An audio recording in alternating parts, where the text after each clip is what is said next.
बिस्मिल्लाहिर्रहमानिर्रहीम। अस्सलाम वालेकुम स्टूडेंट्स, हम क्लास 10 मैथमेटिक्स की सीरीज़ कर रहे हैं और इस सिलसिले में हमने एक्सरसाइज 1.4 जो है इस चैप्टर नंबर 1 की वो हमने स्टार्ट की हुई थी और हमने जो है 8 क्वेश्चंस सॉल्व कर लिए थे अपनी पिछली वीडियोस में। तो आज इंशाल्लाह ताला अपनी इस वीडियो में हम क्वेश्चन नंबर 9 जो है वो सॉल्व करेंगे।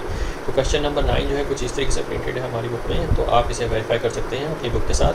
तो आइए इसे सॉल्व करते हैं। तो एक्सरसाइज 1.4 है सॉल्व द फॉलोइंग इक्वेशंस और इस एक्सरसाइज की क्वेश्चन नंबर 9 है x² + x + 1 माइनस ये स्टूडेंट्स हमारा होल अंडर रूट में है। x² + x + 1 जो है whole under root minus x² + x - 1 whole under root is equal to 1। तो ये हमें इक्वेशन मिली हुई है जिसमें से x की वैल्यू हमने फाइंड करनी है। तो यहाँ से हम अपना सोल्यूशन स्टार्ट करते हैं।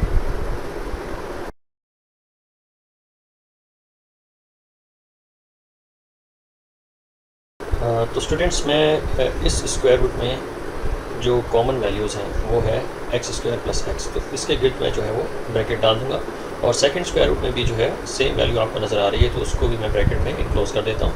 तो ये दो टर्म्स जो हैं दोनों स्क्वायर रूट के अंदर सेम है, तो लिहाजा फॉर सिंप्लिसिटी हम आसानी के लिए x² + x को कोई आसान सी वैल्यू दे देते हैं। तो सपोज़ कर लेंगे कि लेट x² + x dy, तो हम y वेरिएबल कह देते हैं कि ये x² + x जो है वो y है। तो लिहाजा अब अगर हम इस इक्वेशन को लिखेंगे तो इसकी जो है फॉर्म चेंज हो जाएगी। तो x² + x की जगह पे y को सब्सटीट्यूट किया जाएगा, तो y + 1 फर्स्ट स्क्वायर रूट के अंदर आएगा माइनस और y - 1 दूसरे स्क्वायर रूट में आएगा इक्वल टू 1। अब हम चलते हैं नेक्स्ट स्टेप की तरफ। तो नेक्स्ट स्टेप में स्टूडेंट्स हमने y + 1 को कॉपी कर लेना है, y + 1 होल अंडर रूट और माइनस अंडर रूट y - 1 को राइट साइड पे ले जाएंगे। तो इक्वल टू का साइन ड्रॉ करेंगे और 1 के बाद ये जो नेगेटिव है ये पॉजिटिव बन जाएगा, positive y - 1 whole under root. अब नेक्स्ट स्टेप पे चलते हैं और इसको फर्दर सिंप्लीफाई करते हैं। तो अब स्टूडेंट्स आप देख सकते हैं कि हमारे लेफ़्ट हैंड साइड पे सिंगल रूट आपको नज़र आ रहा होगा। तो अगर हम इस इक्वेशन को दोनों साइड्स पे स्क्वायर कर लें तो हमारा आंसर जो है वो कुछ इस तरीके से आएगा कि y + 1 whole under root whole square is equal to और 1 + y - 1 whole under root whole square. तो लेफ़्ट हैंड साइड पे जो हमारे पास रूट है ये स्क्वायर से कैंसिल हो जाएगा, ओनली हमारे पास आएगा y + 1 इक्वल टू का साइन ड्रॉ करेंगे और यहाँ पे स्टूडेंट्स हमारे पास ये आइडेंटिटी बन चुकी हुई है। तो कौन सी आइडेंटिटी है इसे मैं यहाँ पे मेंशन कर देता हूँ। आइडेंटिटी कुछ इस तरीके से है कि हमारे पास यहाँ पे फर्स्ट टर्म है तो उसको a कह दूँगा और प्लस का साइन है बीच में, और सेकेंड टर्म है तो इसको मैं b कहता हूँ और इसे मैं होल स्क्वायर में कन्वर्ट कर देता हूँ क्योंकि हमारे पास ये दोनों टर्म्स जो हैं होल स्क्वायर के अंदर है। तो ये वाली जो आइडेंटिटी है इसके ऊपर अप्लाई होने जा रही है और इसका फार्मूला है हमारे पास बुक में a² + 2ab + b²। तो हमने जो है इससे फार्मूले में कन्वर्ट करना है इस आइडेंटिटी को। तो सबसे पहले हमने ये देखना है कि a की वैल्यू और b की वैल्यू क्या है। तो a की वैल्यू हमारे पास यहाँ पे जो फर्स्ट टर्म है 1, a = 1 के इक्वल है और b = y - 1 अंडर रूट के इक्वल है। तो ये y - 1 होल अंडर रूट ये हमारे पास b की वैल्यू है। तो हमने इन्हीं दो वैल्यूज़ को फार्मूले में इनकॉर्पोरेट करना है। तो अकॉर्डिंग टू फार्मूला हमारे पास यहाँ पे a² है तो इसका मतलब 1 का स्क्वायर, तो 1 का स्क्वायर 1 ही रहेगा और फिर प्लस का साइन ड्रॉ करेंगे। फिर 2 × a × b है तो 2 को हमने मल्टीप्लाई कर देना है y - 1 अंडर रूट से, 2 × y - 1 होल अंडर रूट और फिर उसके बाद हमारे पास प्लस का साइन है और b का स्क्वायर लेंगे यानी y - 1 अंडर रूट का होल स्क्वायर ले लेंगे। तो इस तरीके से हमने जो है वैल्यूज़ को प्लग इन कर लिया है a और b की। तो अब हम इसे सिंप्लीफाई करने जा रहे हैं अपने नेक्स्ट स्टेप में। तो नेक्स्ट स्टेप में देखते हैं हमारे पास क्या वैल्यूज़ बचती हैं। तो लेफ्ट हैंड साइड पे तो y + 1 ही रहेगा इज़ इक्वल टू और 1 + 2 times y - 1 whole under root. हमारे पास जो लास्ट टर्म है वो है प्लस और रूट जो है स्क्वायर से कैंसिल हो रहा है तो ये y - 1 बन जाएगा, ये y - 1 है अब अपने चलते हैं नेक्स्ट स्टेप की तरफ और y+1 लिखेंगे और राइट साइड पे ये जो दो टर्म्स हैं हमारे पास पॉजिटिव y और नेगेटिव 1, इसे हम लेफ्ट हैंड साइड पे लेके आएंगे। तो नेगेटिव 1 जो है यहाँ पे पॉजिटिव 1 बन जाएगा और पॉजिटिव y जो है यहाँ आके नेगेटिव y हो जाएगा। इसे हम इक्वेट कर देंगे 1 + 2 टाइम्स √y-1। नेक्स्ट स्टेप पे चलते हैं। पॉजिटिव y जो है वो नेगेटिव y से कैंसिल हो रहा है और 1 में 1 ऐड करें तो हमारे पास 2 आंसर आ रहा है यहाँ पे। तो 1 + 1 जो है यहाँ पे 2 आएगा और राइट हैंड साइड पे जो 1 है वो लेफ्ट हैंड साइड पे जाएगा और ये नेगेटिव 1 बन जाएगा। ये इक्वल है 2 × y-1 होल अंडर रूट के। अब अपने नेक्स्ट स्टेप की तरफ चलते हैं और इसे हम फर्दर सिंप्लीफाई करते हैं। तो यहाँ पे हमारे पास आंसर आ रहा है positive 1 is equal to 2 times y-1 under root. ये वैल्यूज़ हमारे पास बच के निकलती हैं। अब चलते हैं अपने नेक्स्ट स्टेप की तरफ। तो अब जो है स्टूडेंट्स, यहाँ पे हम दोनों साइड्स का स्क्वायर लेंगे। उसकी वजह यह है कि हमें स्क्वायर रूट को रिमूव करना है, तो लिहाजा दोनों साइड्स का हम स्क्वायर ले लेंगे। तो लेफ्ट हैंड साइड का स्क्वायर लेंगे तो ये 1 का होल स्क्वायर हो जाएगा और राइट हैंड साइड का स्क्वायर लेंगे तो ये 2y-1 होल अंडर रूट का होल स्क्वायर हो जाएगा।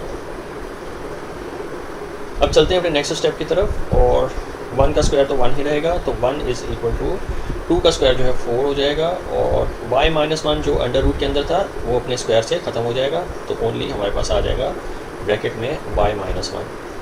अब चलते हैं अपने नेक्स्ट स्टेप की तरफ, फर्दर इसको सिंप्लीफाई करते हैं। तो ये 1 इज़ इक्वल टू 4y -4 इसका आंसर आ रहा है। 4 को y से मल्टीप्लाई करेंगे और फिर 4 को -1 से मल्टीप्लाई करेंगे तो -4 आंसर आएगा। अब चलते हैं नेक्स्ट स्टेप की तरफ। -4 को हमने लेफ्ट हैंड साइड पे ले आना है, तो ये हो जाएगा हमारे पास 1 + 4 इज़ इक्वल टू 4y। अब चलते हैं नेक्स्ट स्टेप की तरफ और y की वैल्यू जो है फाइंड करने की कोशिश करते हैं। तो y इज़ इक्वल टू यहाँ पे 1 + 4 जो है 5 हो जाएगा और डिनोमिनेटर में हमारे पास यहाँ पे 4 आ जाएगा। तो y इज़ इक्वल टू 5/4 जो है हमारा ये रूट निकला है। अब स्टूडेंट्स, हमने y की वैल्यू जो सपोज़ की हुई थी, जो कि यहाँ पे मैं आपको मेंशन कर देता हूँ कि y की वैल्यू हमने सपोज़ की हुई थी x² + x। तो y की ओरिजिनल वैल्यू जो है रीसब्स्टिट्यूट कर देंगे, जो हमने आंसर निकाला है, ये जो y की वैल्यू निकाली लास्ट में, तो यहाँ पे मैं इसको थोड़ा सा मेंशन कर दूंगा। y की हमारे पास ओरिजिनल वैल्यू थी x² + x। तो इसी ओरिजिनल वैल्यू को हमने जो है y की जगह पे सब्स्टिट्यूट करना है। नेक्स्ट स्टेप में हमने y की जगह पे x² + x लिख देना है और इसको इक्वेट कर देना है हमने 5/4, जो कि y की वैल्यू हमने फाइंड की थी। अब इसको फर्दर सिंप्लीफाई करेंगे, तो नेक्स्ट स्टेप में इसको सिंप्लीफाई कर लेते हैं। तो 4 जो है लेफ्ट हैंड साइड पे जाके इन दोनों टर्म से मल्टीप्लाई होगा, तो 4 times x² + x is equal to 5। तो अब हम इसको सिंप्लीफाई कर लेंगे, तो 4x² टाइम्स 4x² + 4x और 5 को लेफ्ट हैंड साइड पे ले आएंगे तो ये -5 बन जाएगा। इसे इक्वेट कर देंगे 0 से, तो ये हमारे पास क्वाड्रेटिक इक्वेशन बन के निकली है। तो क्वाड्रेटिक इक्वेशन में इसे प्लग इन करके x की पॉसिबल 2 वैल्यूज़ जो हैं, 2 रूट्स हम फाइंड कर लेंगे। हमारा जो बुक में क्वाड्रेटिक फार्मूला है वो ये इसका स्ट्रक्चर है और क्वाड्रेटिक फार्मूले से x की वैल्यू फाइंड करने के लिए सबसे पहले हमें a, b एंड c की वैल्यूज़ जो है डिटरमिन करनी है। तो यहाँ पे मैं इसको लिस्ट डाउन कर लेता हूँ। a की वैल्यू हमारे पास है, जो लीडिंग वेरिएबल है, जो सबसे बड़ी जो टर्म है, उसके कोएफिशिएंट को a की वैल्यू कहते हैं। और फिर उसके बाद b की वैल्यू जो है हमारे पास, जो सेकंड वेरिएबल का कोएफिशिएंट है जो कि +4 है, तो ये b इज़ इक्वल टू 4 हो जाएगा। और फिर c जो है -5, c इज़ इक्वल टू -5 के। तो हमने इन्हीं a, b, c की वैल्यूज़ को प्लग इन करना है क्वाड्रेटिक फार्मूले में और x की वैल्यूज़ फाइंड करनी है। तो अपने नेक्स्ट स्टेप में हमने सब्स्टिट्यूशन करनी है। तो सबसे पहले हम ये देखेंगे कि इक्वेशन के अंदर कौन सा वेरिएबल है, x वेरिएबल है, तो हमने x से स्टार्ट करना है कि x इज़ इक्वल टू, क्योंकि x ही वो वेरिएबल है जिसकी 2 जो है टर्म्स निकलेंगी, 2 पॉसिबल रूट्स निकलेंगे। तो x is equal to according to formula यहाँ पे -b है तो माइनस का साइन ड्रॉ करेंगे और b की वैल्यू हमारे पास यहाँ पे +4 है, तो ब्रैकेट में लिखेंगे +4 और फिर प्लस माइनस का साइन ड्रॉ करेंगे और फिर हमने b का स्क्वायर जो है वो लिखना है। b की वैल्यू हमारे पास 4 है, तो 4 का हम होल स्क्वायर कर देंगे और फिर उसके बाद माइनस का साइन और फिर 4 मल्टीप्लाइड बाई a की वैल्यू हमारे पास है 4 और b की वैल्यू c की वैल्यू हमारे पास है, क्योंकि 4ac है, ये तीनों टर्म्स आपस में मल्टीप्लाई हो रही हैं। तो a की वैल्यू हमने लिख ली है 4 और c की वैल्यू हमारे पास -5 है, तो ये -5 लिख देंगे यहाँ पे और इसे जो है हमने स्क्वायर रूट में, और डिनोमिनेटर में चूँकि 2 मल्टीप्लाइड बाई a है तो यहाँ पे 2 मल्टीप्लाइड बाई a की वैल्यू है, यहाँ पे हमारे पास 4 है, तो 4 से हम इसको मल्टीप्लाई करेंगे। तो अब हम आगे चलते हैं अपने नेक्स्ट स्टेप की तरफ और लिखेंगे x इज़ इक्वल टू, ये स्टूडेंट्स हमारे पास फर्स्ट टर्म जो है -4 बन जाएगी, प्लस माइनस का साइन ड्रॉ करेंगे और 4 का स्क्वायर लिखेंगे जो कि है 16 और फिर हमने चूँकि ये -4 है और यहाँ पे -5 है तो माइनस माइनस से मल्टीप्लाई होकर प्लस हो जाएगा और इन तीनों वैल्यूज़ को हमने मल्टीप्लाई करवाना है। तो 4 5 20 टाइम्स 4 इज़ 80, तो नेट रिज़ल्ट इसका 80 निकलेगा।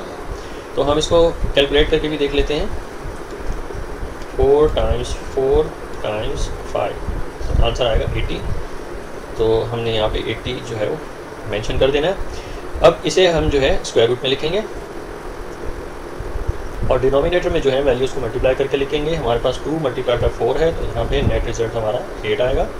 तो अपने अगले स्टेप में जो है हम x इज़ इक्वल टू -4 लिखेंगे और प्लस माइनस का साइन ड्रॉ करेंगे और 16 प्लस 80 इज़ 96, तो ये 96 जो है हमारा रूट के अंदर रहेगा और डिनोमिनेटर में जो है हमने 8 ही लिखना है। अब नेक्स्ट स्टेप की तरफ चलते हैं। x इज़ इक्वल टू -4, यहाँ से स्टूडेंट्स हमने बाइफर्केशन कर लेनी है, यानी प्लस का साइन वाला जो है इसको सेपरेट कर लेना है और नेगेटिव साइन वाला जो है हम बाद में इसके एडजेसेंट लिखेंगे। तो 96 स्क्वायर रूट जो है हमें आंसर क्या देगा, तो इसको हम चेक कर लेते हैं। तो अंडर रूट में 96, तो आंसर आएगा हमारा 4√6। तो यहाँ पे हमने लिख लेना है 4√6, 4√6 आ जाएगा स्टूडेंट्स और डिनोमिनेटर में जो है हमने 8 लिख लेना है।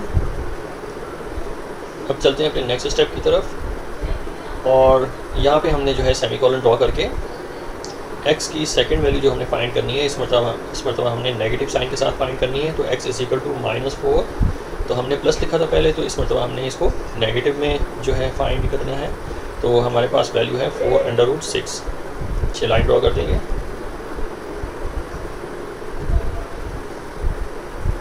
अब चलते हैं अपने नेक्स्ट स्टेप की तरफ और इसको फर्दर हम सिंप्लीफाई करते हैं। तो x इज़ इक्वल टू, आप देख सकते हैं कि ये दो टर्म्स हैं, दोनों में कॉमन जो है -4 है, तो -4 को हम बाहर निकालेंगे और ब्रैकेट में हमारे पास रहेगा 1 माइनस √6, 1 माइनस √6। तो आपने इसको फैक्टराइज करके लिखना है क्योंकि ये डिनोमिनेटर से सिंप्लीफाई होगा। डिनोमिनेटर में जो है 8 आएगा। अब दूसरी तरफ भी हम इसको इसी तरीके से सॉल्व करेंगे। तो x इज़ इक्वल टू, दो टर्म्स हैं हमारी न्यूमरेटर में, दोनों में कॉमन जो है -4 है, तो -4 जो है इसको हम बाहर लिखेंगे। तो ब्रैकेट में हमारे पास 1 प्लस √6 आ जाएगा, √6 होल, और डिनोमिनेटर में हमने जो है वो 8 लिख देना है। अब हम चलते अपने अगले स्टेप की तरफ। तो x इज़ इक्वल टू, हमने ये सिंप्लीफाई कर देना है, 4 जो है कैंसिल हो रहा है 8 से, तो 4 1 4 4 2 8। तो ये माइनस बाहर जो हमें नज़र आ रहा है, इसको हमने मल्टीप्लाई करना है दोनों टर्म से, तो ये -1 और पॉजिटिव √6 रहेगा और नीचे जो है सिंप्लीफाई होके आंसर 2 आएगा। तो डिनोमिनेटर में सिर्फ हमने 2 लिखना है और हमारे पास x की जो नेक्स्ट वैल्यू आ रही है, x इज़ इक्वल टू, यहाँ पे भी स्टूडेंट्स हमारे पास ये सिंप्लीफिकेशन हो रही है। तो 4 टाइम्स 1 इज़ 4, 4 टाइम्स 2 इज़ 8, तो ये हमारे पास आ जाएगा -1 -√6 होल डिवाइडेड बाय 2। तो ये दो पॉसिबल रूट्स हैं जो हमने कैलकुलेट कर लिए हैं। तो नेक्स्ट स्टेप में स्टूडेंट्स हमने इसको जो है सोल्यूशन में लिखना है, सोल्यूशन सेट के अंदर, और इसको कंबाइन करके भी लिखेंगे। तो सोल्यूशन सेट कुछ इस तरीके से बनेगा कि हमारे पास यहाँ पे ये x इज़ इक्वल टू -1 दोनों में कॉमन है, दोनों रूट्स के अंदर कॉमन है, तो -1 लिखेंगे और एक मरतबा प्लस, एक मरतबा माइनस में हमने √6 लिखना है। तो ये हो जाएगा हमारे पास प्लस माइनस √6 और ये होल डिवाइडेड बाय, डिनोमिनेटर में हमारे पास ओनली 2 आएगा। तो ये हो जाएगा स्टूडेंट्स हमारा सॉल्यूशन सेट ये हमारे पॉसिबल 2 रूट्स निकले हैं x की वैल्यूज़ के, तो ये हमारा आंसर है।